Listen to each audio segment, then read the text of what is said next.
Hello बच्चों, कैसे हैं आप सब। आज का ये हमारा वीडियो जो है वो होने वाला है कक्षा 10 के स्टूडेंट्स के लिए। पिछले सेक्शन में हमने क्या देखा था, पिछले वीडियो में, कि हम कैसे मीन निकालते हैं। स्टैटिस्टिक्स चैप्टर देख रहे थे, उस स्टैटिस्टिक्स यानी कि सांख्यिकी में मीन निकालना सीखा था। मीन का मतलब समांतर माध्य, ठीक है। आज के हम उसी चैप्टर से रिलेटेड ये दूसरा टॉपिक है, ये भी एग्ज़ाम के लिए इंपॉर्टेंट है, इससे रिलेटेड क्वेश्चंस भी एग्ज़ाम में पूछे जाते हैं। इस टॉपिक में हम सीखेंगे कि हम मॉड कैसे फाइंड कराते हैं। मॉड का मतलब क्या होता है, बहुलक। बहुलक का मतलब क्या होता है, बहुलक नाम से ही पता चल रहा है।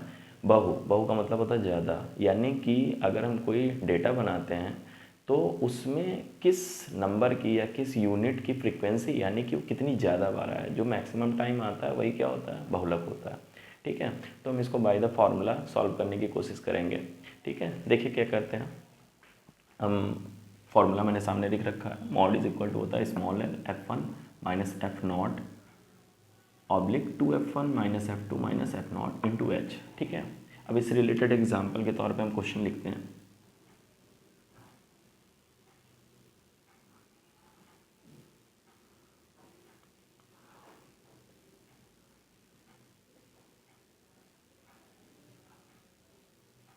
अब यहाँ मैंने मान लिया 10 to 20, 20 to 30, 30 to 40, 40 to 50, 50 to 60। Done.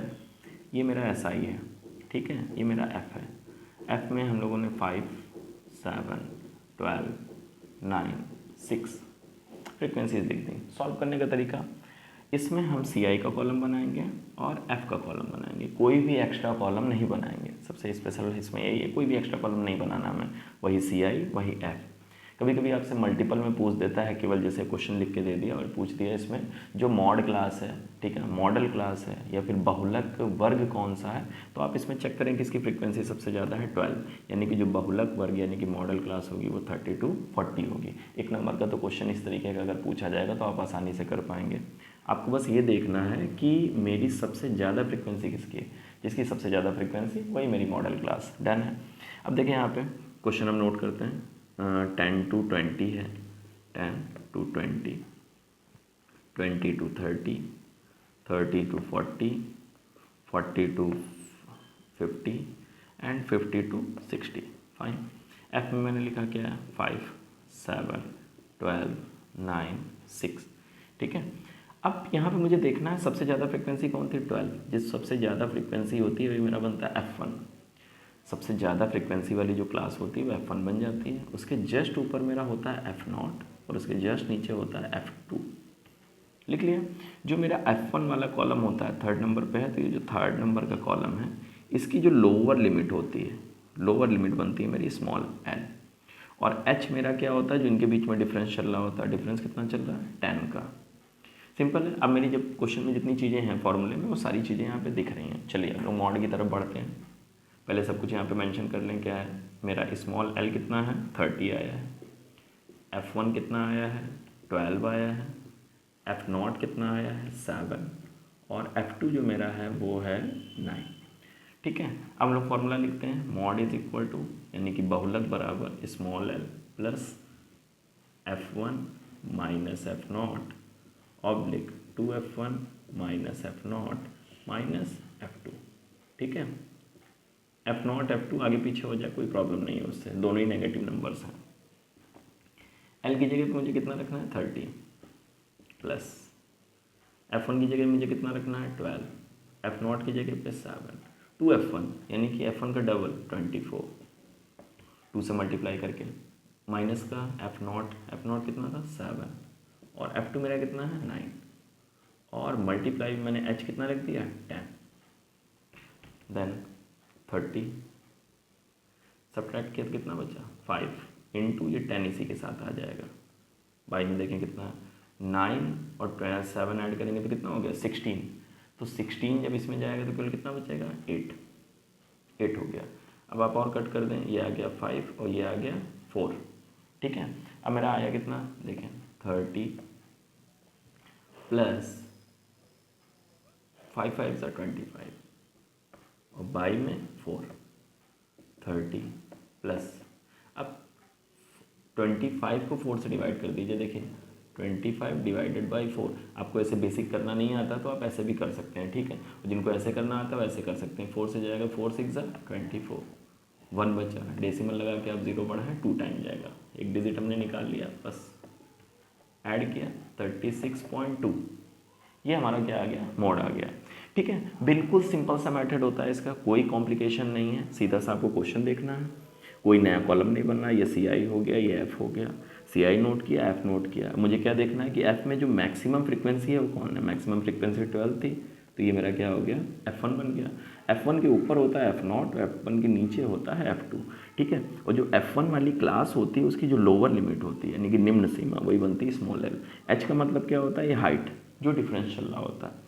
फिर सीधा सा आपको फार्मूला याद होना चाहिए, मैंने फार्मूला नोट किया, फार्मूले में जो वैल्यूज़ हैं उनको पुट कर दिया, देन मुझे सोल्यूशन करना और मेरा आंसर आ गया, ठीक है। तो सबसे सिंपलेस्ट तरीका होता है क्या निकालने का, मोड निकालने का। ये बात भी आप याद रखिएगा कि आपसे अगर मॉडल क्लास पूछता है तो मॉडल क्लास कौन सी होती है, जिसकी फ्रीक्वेंसी मेरी क्या हो, सबसे ज़्यादा हो, ठीक है। तो मेरे हिसाब से तो आपको समझ में आ गया होगा, बहुत सिंपल सा तरीका है इसका निकालने का, ठीक है। अब इसके बाद हम क्या देखने वाले हैं, जो हमारा हमने मीन सीखा था पिछले जो हमारा पार्ट वीडियो था उसमें हम लोगों ने क्या देखा था कि मीन कैसे निकाला जाता है, लेकिन उस मीन में हम लोगों ने बेसिक फार्मूला सीखा था, डायरेक्ट मेथड, और दूसरा हमारा था कौन सा, अज्यूम्ड मीन मेथड, यानी कि डायरेक्ट का मतलब प्रत्यक्ष विधि थी, अज्यूम्ड मीन का मतलब कल्पित माध्य विधि थी, डी वाला। और जो हमारा अगला था स्टेप डेविएशन यानी कि पद विचलन विधि, जिसमें यू आता था। तीनों मेथड्स हमने देखे, तो इनसे सवालों को लगाना देखा था, लेकिन कौन से क्वेश्चंस, जो बेसिक क्वेश्चंस होते हैं, सीधा सीधा सा आता है, मुझे फॉर्मूले में रखना है, सॉल्व करना है। लेकिन कुछ केसेस ऐसे होते हैं जिनमें क्या होता है हमारा, थोड़ा सा चेंज कर देते हैं, ठीक है। सीधा मीन न निकाल के मुझे निकालना होता है, फ्रीक्वेंसी निकालनी होती है, ठीक है ना, या फिर कुछ और, तो कभी कभी जो सी आई होता है उसमें कुछ चेंजेस हो जाते हैं। तो हम लोग अब उस तरीके के कुछ क्वेश्चंस देखेंगे, एक दो क्वेश्चन अगर आप समझ जाएंगे तो उससे रिलेटेड आप सारे क्वेश्चंस को लगा पाएंगे, ठीक है। तो आप ये फार्मूला नोट कर लें और इससे रिलेटेड क्वेश्चन तो अपनी एक्सरसाइज से लगाएंगे, आपके सभी के आंसर आएंगे, ठीक है। तो चलिए हम लोग उसकी तरफ बढ़ते हैं, क्वेश्चंस की तरफ जो कुछ अलग टाइप के हैं।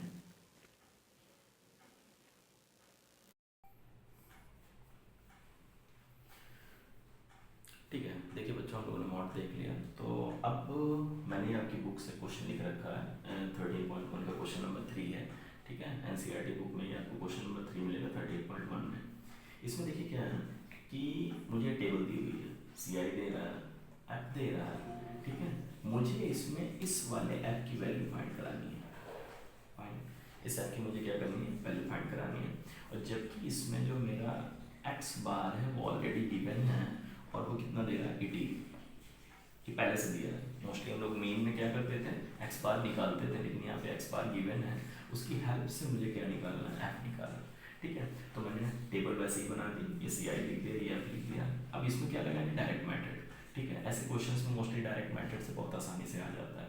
तो डायरेक्ट मेथड में मैंने यहाँ पे नए सेक्शन में क्या बनाना होता है, एफ एक्स का, ओके। अब एफ एक्स के लिए और दो कॉलम बनते हैं, एक मेरा एक्स का बनता है और एक मेरा एफ एक्स का बनता है, ठीक है। पहले एक्स निकालते हैं, तो एक्स का मैंने रूल क्या बताया था आपको, दोनों को ऐड करना है, पहले देखना है कि मेरा डिफरेंस सेम है कि नहीं। तो देखो दो दो का डिफरेंस चल रहा है, ऐसे भी दो दो का, ऐसे भी दो दो का, हर केस में दो का डिफरेंस है, तो मुझे इन दोनों को ऐड करना है। आप ऐड करेंगे तो कितना होगा, 13, 11, 24, और 24 का आधा कितना होता है, यानी कि 24 का आधा 12। अब देखो डिफरेंस कितने का चल रहा था, दो दो का चल रहा था, तो हम दो दो ऐड करते जाएंगे, 14 हो गया, 16 हो गया, 18 हो गया, 20 हो गया, 22 एंड 24, फाइन। अगला मेरा एफ एक्स, तो 12 से बन जाए 84, 14 6 जा 84, 16 9 जा कितना हो गया मेरा 144, 18 इंटू 13 कितना हुआ 54, 5 कैरी, और 18 बन जाए 18 और 5 कितना हो गया मेरा 23, ये हो गया 18 3 54, 5 कैरी, 18 1 18 5 23, मल्टीप्लाई करा दिया। ये देखिए वेरिएबल है, तो वेरिएबल का प्रोडक्ट हम ऐसे ही लिख देंगे। आपको ये याद रखना है, इसको पहले से राउंड कर लो ताकि आप ये ऐड करते समय ऐड ना करो। बच्चों की मेजर मिस्टेक क्या होती है कि वो जब इसको ऐड करते हैं तो ये 20 भी इंक्लूड कर देते हैं और ऐड कर देते हैं उसमें, वो हमारे सोल्यूशन को क्या कर देता है, रॉन्ग कर देता है। ठीक है, तो आपको याद करके इसको ऐड नहीं करना है, क्योंकि ये क्या है, एक वेरिएबल फॉर्म में है और ये न्यूमेरल्स से कहीं भी ऐड नहीं होगा। 25 से जब 21 22 5 से करेंगे तो 1 1 10 हो गया, 24 4 जो 96। यहाँ पे मुझे क्या निकालना होता है, एफ एक्स, और यहाँ पे मुझे क्या निकालना होता है, सिग्मा एफ। फाइन, अब देखें एफ एक्स ऐड करो, 4 4 4 4 16, और 16 और 6 कितना हो गया, 22, मेरा 2 कैरी आया, ऐड करो 10 हो गया, 18 हो गया, 18 और 4 मेरा हो गया 22, 25 25 26, और 26 में जब हम 9 ऐड करेंगे तो 35, तो 35 का 5 कितना कैरी आया मेरा, 3 3 1 4 4 2 5 और 5 1 6, कितना आ गया, 6 हो गया। ठीक है, एक बार फिर से हम ऐड देख लेते हैं, 4 4 4 4 16 हो गया, 16 6 22, 2 कैरी आया, इधर लिख दिया 8 2 कितना हो गया, 10 10 8 18 हो गया, 18 में 4 ऐड किया 22, 22 में 3 ऐड किया तो कितना हो गया मेरा 25, 25 में 1 ऐड किया 26, 26 में जब मैंने ऐड किया 9 तो मेरा हो गया 35, 35 पे 5 3 इधर लिख दिया मैंने, 3 1 4 4 2 6 6 1 7 6 1 7, तो 752 में, और ये 20f अलग लिख देंगे, डन, इसको लिख दिया।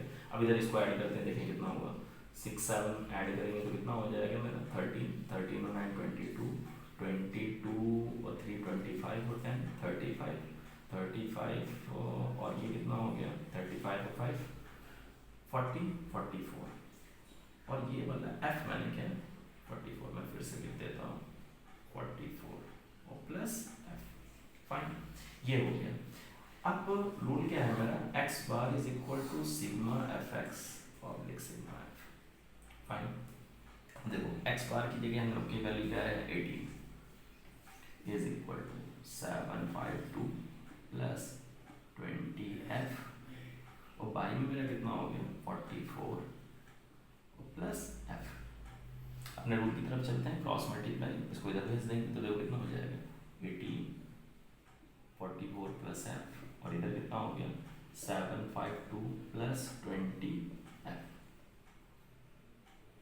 मल्टीप्लाई करो 18 4 जा 72, 7 करेंगे फिर 72 और में 7 ऐड करेंगे तो 71 प्लस 18f। नेक्स्ट स्टेप में वेरिएबल वाले, अब तो मेरा लीनियर इक्वेशन बन गया f में, ठीक है, तो वेरिएबल वाले टर्म्स एक तरफ और जो न्यूमेरल्स हैं वो एक तरफ, तो मैंने क्या किया 792 minus 752 is equal to 20f minus 18f। Fine, subtract करो तो कितना बचा 40, इधर कितना बचा मेरा 2f। नेक्स्ट स्टेप में मेरा f इज इक्वल टू कितना हो जाएगा 40 मल्टीप्लाई में डिवाइड में जाएगा, f इज इक्वल टू मेरा आ गया 20। ये मेरा फाइनल आंसर होगा, f की वैल्यू हमने निकाल ली क्या 20। तो मुझे करना क्या था, फिर से मैं एक बार क्वेश्चन को रिवाइंड कर देता हूँ। देखिए ये क्वेश्चन दिया हुआ था, इसमें मुझे पहले से मीन गिवन है, मीन कितना है मेरा 18, और मुझे स्मॉल f की वैल्यू फाइंड करानी है जो फ्रीक्वेंसी में क्या है अननोन है।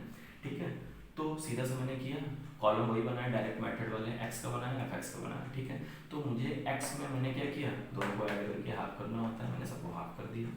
देन f में f और x का मल्टीप्लाई कराना होता है, मैंने मल्टीप्लाई करा दिया। ओके, फिर उसके बाद मुझे एफ एक्स ऐड करना होता है, मैंने आपको अभी भी पहले बताया था, फिर से बोल रहा हूँ कि जो ये वेरिएबल वाला टर्म्स है वो ऐड करते समय जुड़ेगा नहीं, अलग से लिखा जाएगा प्लस करके। ठीक है, इधर भी एफ को क्या करेंगे, जब ये न्यूमेरल्स ऐड करेंगे तो एफ को मैं अलग लिख दूंगा। बच्चे मिस्टेक क्या करते हैं, ऐड करते समय इसको लिख देते हैं 44f, जो कि रॉन्ग है। ये वेरिएबल इसमें, ये तो प्रोडक्ट में हो गया ना कि सम में, तो आपको ये चीज़ को ध्यान में रखना है, इसको भी अलग से रखेंगे। ठीक है ना, तो उसके बाद X bar is equal to sigma F X upon sigma F, और देन हमने वैल्यूज पुट की, हमें सिग्मा एक्स पहले से पता था कितना, सॉरी एक्स बार पहले से पता था कितना 18, सिग्मा एफ एक्स हमने अभी भी निकाला, और सिग्मा एफ हमारा ये है। Then cross multiplication, then F वाले एक तरफ और जो न्यूमेरल्स हैं वो एक तरफ, सॉल्व करके हमने किसकी वैल्यू फाइंड करा ली, एफ की वैल्यू फाइंड करा ली। ये मेरा फाइनल आंसर है जिसकी वैल्यू है 20। ठीक है, इसके बाद अभी हम एक क्वेश्चन और देखते हैं जिसमें हमारा जो क्लास इंटरवल है उसको थोड़ा सा चेंज कर दिया है, तो हम समझते हैं उसमें कैसे करते हैं। तो इस तरीके के क्वेश्चन को आपको ऐसे करना है, ठीक है, डायरेक्ट मेथड लगाएंगे, आसानी से आंसर आ जाएगा। तो चलिए हम लोग अपने दूसरे क्वेश्चन की तरफ बढ़ते हैं।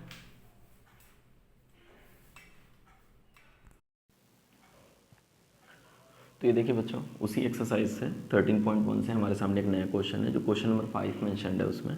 ठीक है, क्वेश्चन नंबर 5 में देखिए क्या है, देखने में बिल्कुल सेम क्वेश्चन लग रहा है, मुझे मीन निकालना है। ठीक है, तो बस इसमें ध्यान देने वाली बात यह है, इधर आप देखिए डिफरेंस कितना चल रहा है, 50 से 52, 53 से 55, 56 से 58, 59 से 61, दो का डिफरेंस दिख रहा है। बस ऐसे देखें, 50 से 53, 53 से 56, 56 से 59, 59 से 62, तीन का डिफरेंस है। हम ऐसे ऊपर से नीचे बढ़ेंगे तो डिफरेंस 3 का है, लेकिन जब हम ऐसे देखेंगे दाएं से बाएं चल रहे हैं तो डिफरेंस 2 का ही है। बल्कि ऐसा हमारे क्वेश्चंस में नहीं होता था, ऐसे भी डिफरेंस सेम होता था, ऐसे भी सेम होता था, ऐसे भी सेम होता था।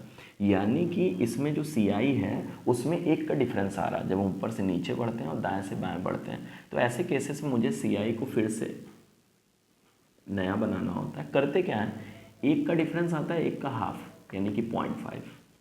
1 का हाफ कितना होता है, 1 का हाफ होता है 0.5, आधा करेंगे 0.5। आपको लोअर लिमिट में 0.5 सब्ट्रैक्ट करा देना सभी से, और अपर लिमिट में 0.5, यानी कि जो लोअर है यानी कि निम्न सीमा में हम क्या करेंगे, 0.5 सब्ट्रैक्ट करेंगे। और जबकि जो अपर लिमिट है उसमें उच्च सीमा जिसको बोलते हैं, मैं लिखे इसलिए दे रहा हूँ ताकि आप इस चीज़ को बिल्कुल अच्छे से याद रखें, 0.5 ऐड करना होता है।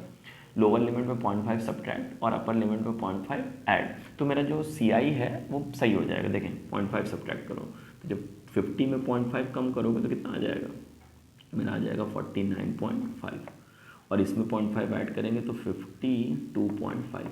तो इधर 0.5 सब्ट्रैक्ट किया, इधर 0.5 ऐड किया, अब यही नंबर यहाँ उतरेगा। तो देखो सब में 0.5 सब्ट्रैक्ट कराते जाओ तो देखो कितना आ जाएगा, 52.5। फिर देखो अब इधर लिखते हैं हम लोग 55.5। पहले मैं इधर वाला क्यों लिख रहा हूँ अभी बताता हूँ, 58.5, फिर आ जाएगा 61.5, फिर आ जाएगा 64.5। अब मुझे ये नंबर्स यहाँ नोट कर देना है, 55.5, ये इधर आ जाएगा 58.5, ये यहाँ आ जाएगा 61.5। अब देखो ऐसे कितने का डिफरेंस चल रहा है, 3 का, 3, ऐसे भी देखो कितने का डिफरेंस चल रहा है, 3। ठीक है, अब मेरा डिफरेंस सेम हो गया। तो अब हम लोगों को क्या करना है, अब मेरा F तो ऑलरेडी लिखा ही हुआ था, ये इसका है, इसका है, इसका थोड़ा ज़्यादा पास हो गया। ठीक है, और X निकालते हैं हम लोग।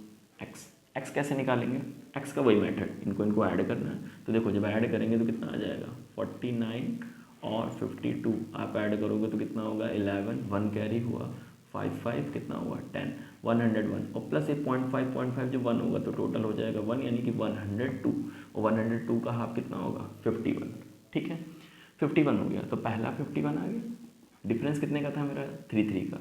तो अब 3 ऐड करो, 52 में जब 3 ऐड करेंगे 54, फिर 3 ऐड करेंगे 57, फिर 3 ऐड करेंगे 60, फिर 3 ऐड करेंगे 63, मेरा X आ गया।